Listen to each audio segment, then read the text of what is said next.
샬롬 할렐루야. 마태복음 13장 3절에서 9절.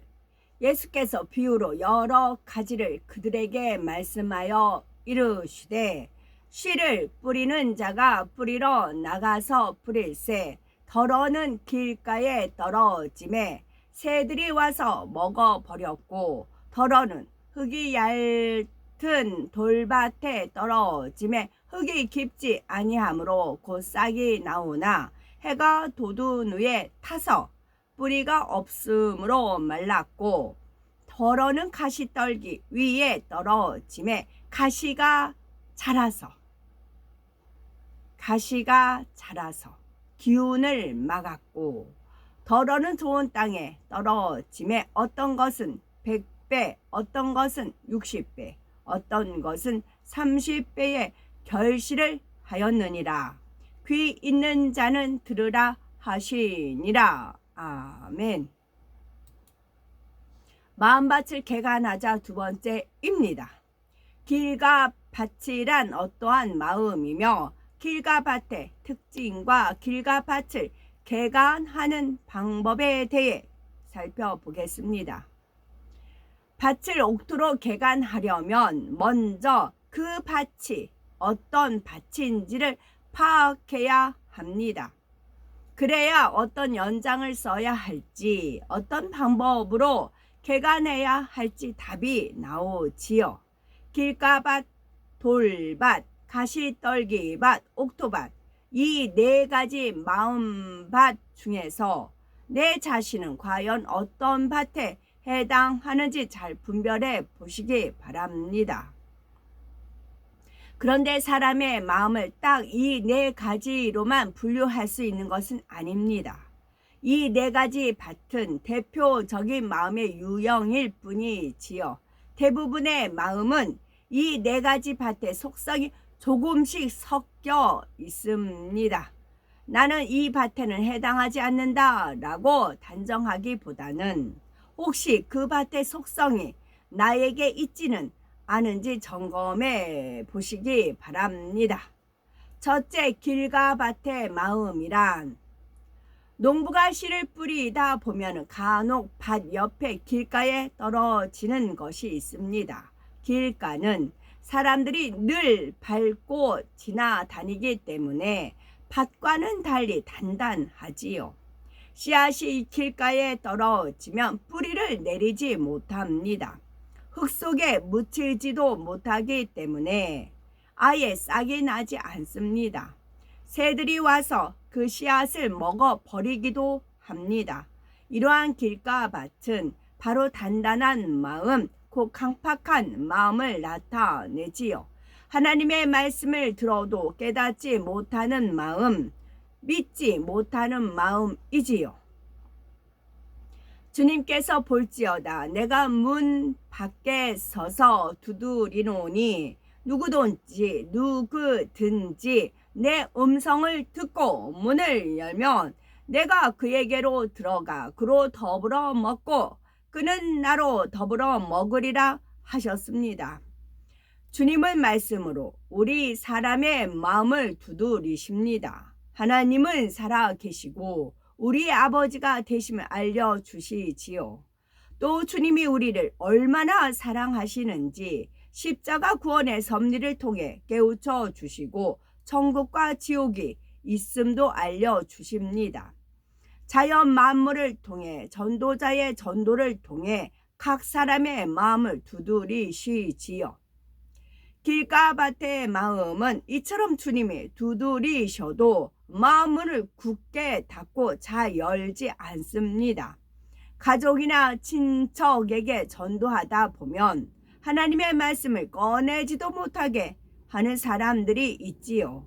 그런데 지금 말하는 길가 밭의 마음은 하나님을 믿지 않는 사람들의 마음을 말하는 것이 아닙니다.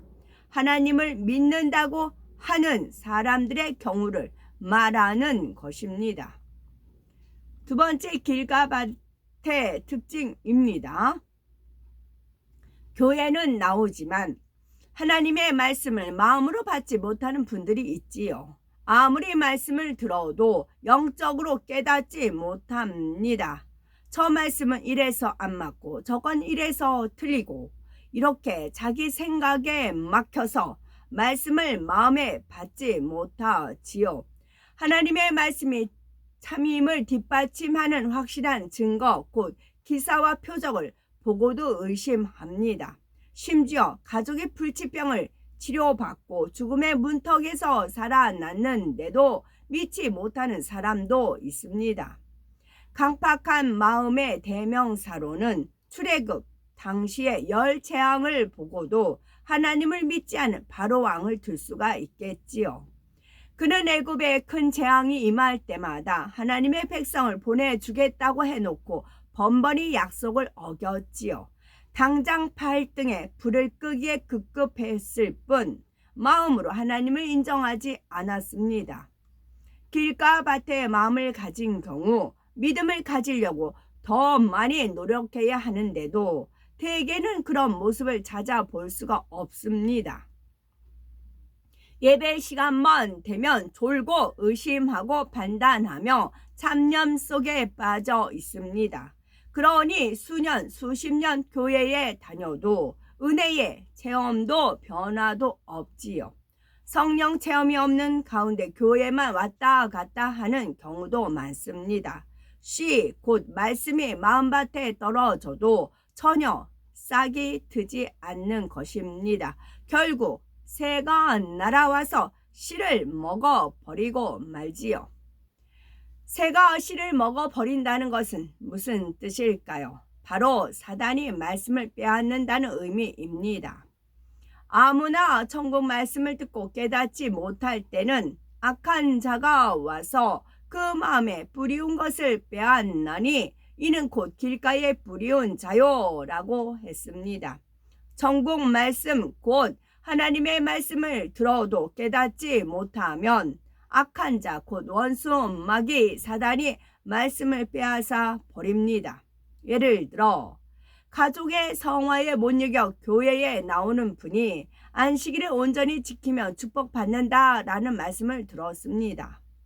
그런데 집에 돌아오자 하나님을 믿지 않는 친구가 다음 주부터는 등산 가자, 휴일이라도 즐기면서 편하게 보내야지 하면 길가 밭에 마음을 가진 사람은 대부분 넘어가고 맙니다. 말씀을 들을 때는 열심히 주일 성수해볼까 하고 마음문을 열려고 했다가도 이내 마음문을 굳게 닫아버립니다. 그러니 믿음이 생길 틈이 없지요. 사단은 이처럼 가까운 사람이나 믿을 만한 사람을 주관해서 말씀을 믿지 못하게 합니다. 하나님을 믿지 않는 사람들만 이렇게 새의 역할을 하는 것이 아닙니다. 하나님을 믿는다고 하는 사람들이 사단의 주관을 받아 새의 역할을 하기도 합니다. 그렇게 꼭 매주 교회에 가지 않아도 돼요. 일이 있으면 못 갈 수도 있고요.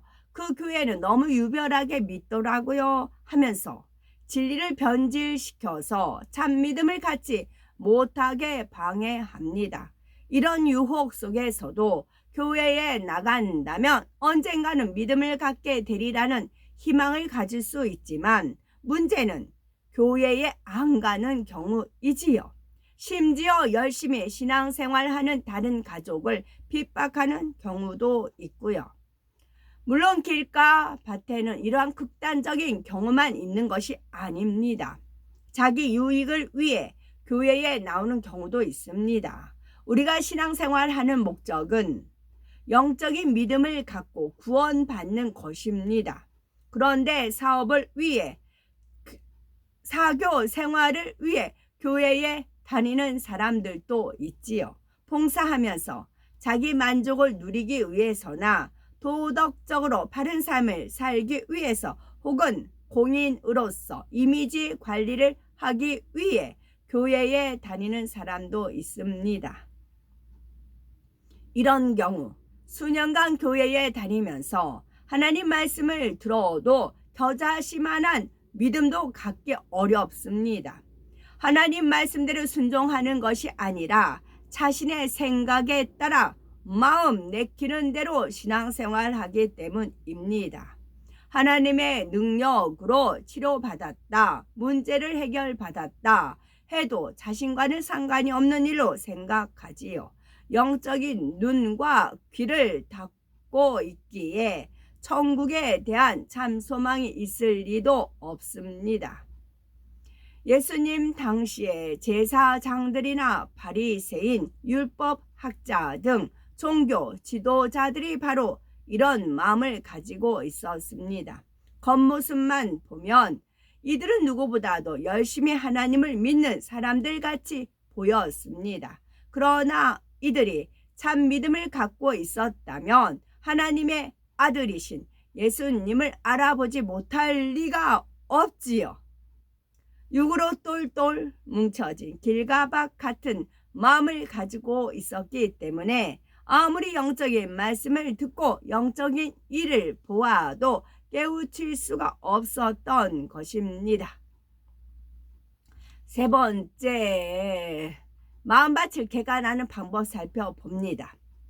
고린도 후서 10장 5절에 보면 모든 이론을 파하며 하나님 아는 것을 대적하여 높아진 것을 다 파하고 모든 생각을 사로잡아 그리스도에게 복종케 하니 말씀합니다.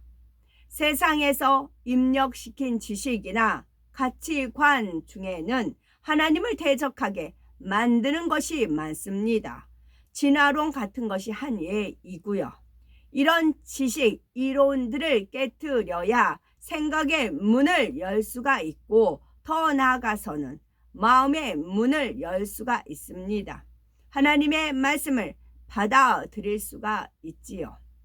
길과 밭의 마음을 가진 사람은 살아오면서 입력한 지식, 가치관이 너무 단단하게 굳어 있어서 말씀을 받아들이지 못합니다. 자기가 옳다라는 생각이 너무 강하지요. 그런데 이런 의와 틀을 깨트리려면 자기 마음의 악을 먼저 깨트려야 합니다. 교만, 자존심, 고집, 거짓 등 이런 악들이 있으면 자기 의와 틀을 깨트리기가 어렵습니다.